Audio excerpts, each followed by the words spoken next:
We have this big story that I want to get into, and we find ourselves once again talking about Joe Rogan and Spotify. But this is a good example of the cultural imbalance.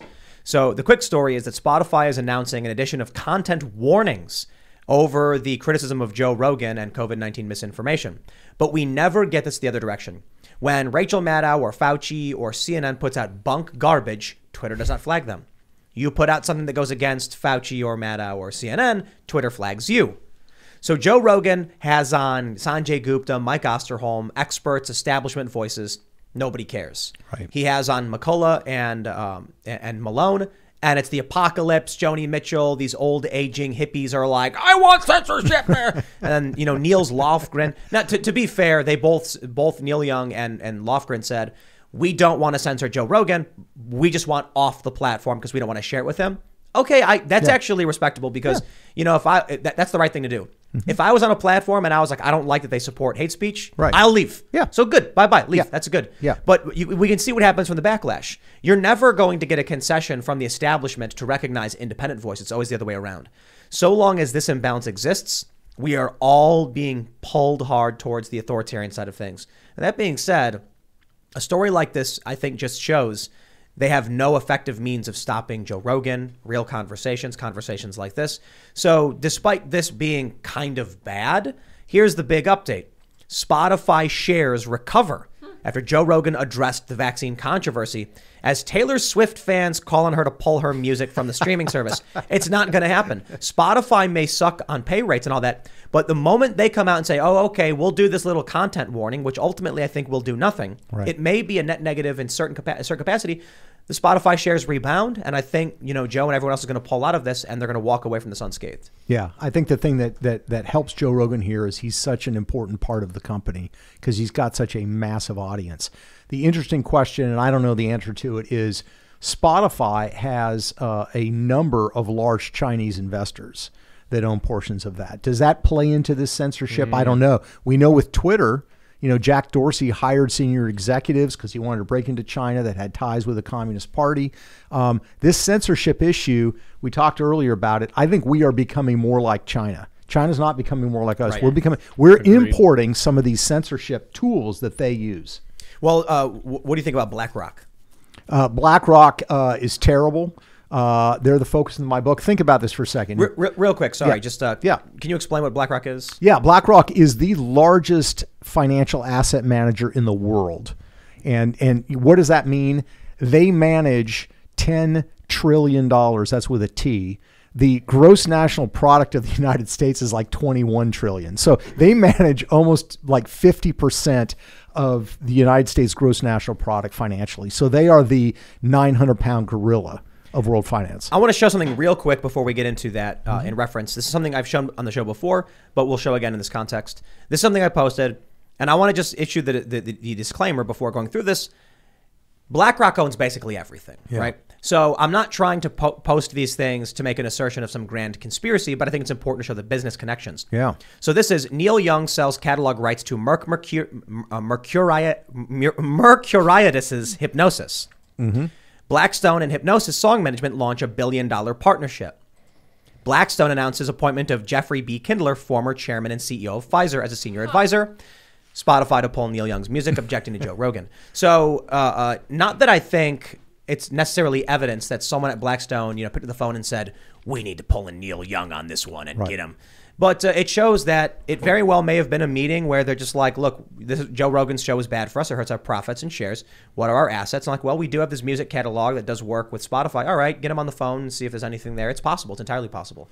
Blackstone, it's got its pinky and everything, and it's got interests and a conflict of interest in all of this stuff. Yeah, I mean, BlackRock is massive and huge, and they are very interested and supportive of this kind of authoritarian model. So think about this for a second. In 2017, the Communist Party of China goes to Hong Kong. They have the Hong Kong Stock Exchange, all these companies on it. Goes to the Hong Kong Stock Exchange, says every company listed here has to put in its company charter that the Communist Party of China gets the final decision in every corporate decision. Now, this had to be voted on by the shareholders in these companies, right, in Hong Kong. So Vanguard, big financial company, votes against it. Absolutely, we do not want this. Wow. BlackRock, voted in favor. But isn't Vanguard bad as well? Yeah, I'm sure they're bad. But I'm saying on this, in contrast, I mean, at least some of them got it right. BlackRock actually said, no, we actually think this is a good idea. What's the GDP of China? The GDP of China is probably about 60% of the United States. So 12. BlackRock might be like, we can take them. We're getting there. Yeah. No, for real. Yeah. I mean, but China's growing fast. Yeah, it is growing fast, 7-8% clip, and they're expected to surpass us in a few years. So I wonder if, we look at stuff like Joe Rogan's show and the fact that he's just some regular guy, kind of comedian, populist, being so successful. I look at a lot of this and I'm like, clearly the free speech is winning. But if in the long run, China's growth outweighs ours, will it matter if we have cultural victories when the economic victory is in China's lap? It's a good question, and I think it depends on what we think the average American is going to do. I still think the average American is the center of gravity. Ultimately, if the average American rises up and says we're not going to tolerate this, they can still win over elites. And I want to believe that there's still the fight there, right? That the average American, when they see these things being eroded, they get pushed far enough, they're going to stand up and say, push no more. We're done. Yeah, but I think what we saw with the COVID lockdowns, a good portion of this country are just like, tell me what to do and I'll do it. Yeah. Although they didn't lock down in certain states because I knew they couldn't get away with it. But you're right. California, New York, a lot of places, a lot of people kind of caved, right? Yeah, but we knew we couldn't count on them anyway. If something were to happen with China. Oh no, the Californians and the New Yorkers were no help. Well, that's the scary future projection. It's really funny. There was I got a Facebook reminder and it was like old memories. And it was a post I made in 2017 where I was like, authoritarian dictatorship is coming to the United States. It was early 2017. I said, the conspiracy theory is Trump being the Trojan horse for authoritarianism because he will be demonized and vilified to the point where it rallies the left into accepting authoritarianism. And then in the name of stopping the rise of fascism, you get hardcore far left pro-China, right? And then that it was kind of just like something I'd seen on the internet and I typed up. But there's other theories, other I shouldn't say theories, but like people genuinely believe if it came to like Donald Trump winning in 2024, that people in California would clap and cheer when China landed, U-boats or something on the shores to come in and save them from fascism or something like that. Yeah. I mean, you look at history when dictators have taken over, they never come and say, hey, I'm going to be your dictator. I'm going to control your life. Yeah. It's always, I'm going to protect you from this terrible, evil thing that's even worse than me. Well, so I don't know if you saw the Boston Globe story from 2020 election where they said, it was like Podesta and Donna Brazile were war gaming as the Democrats.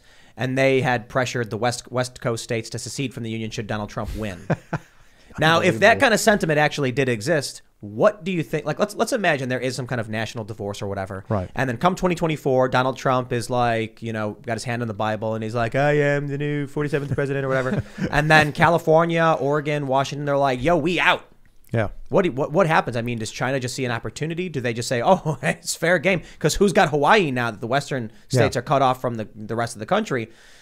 Who's going to defend Taiwan? I mean, I kind of think Taiwan would fall before then if that were the case. Yeah. Yeah. No, I think China, of course, would love a divided America, and they're pushing for it in so many different ways. And unfortunately, there are a substantial number of Americans, I would say mostly on the political left, although there's probably some on the right, that actually fear their fellow Americans more than they fear a regime in China or these other cases. And that's just tragic. That's just tragic. And yeah, well, I mean, look at the defense that the establishment waged for China when Trump was engaging in the trade war and things like that. It was like, oh, this is wrong and bad. You shouldn't do this. It's going to destabilize the global economy. It's bad for everybody. And it's like, yo, they have concentration camps. Like, what are you talking about? Yeah. And the Chinese leaders said, that their best lobbyists were Wall Street. They didn't have to lobby. They didn't have to lobby. I mean, they outright said it. We don't have to lobby the Trump administration on tariffs because Wall Street will do it for us. Wow. Yep.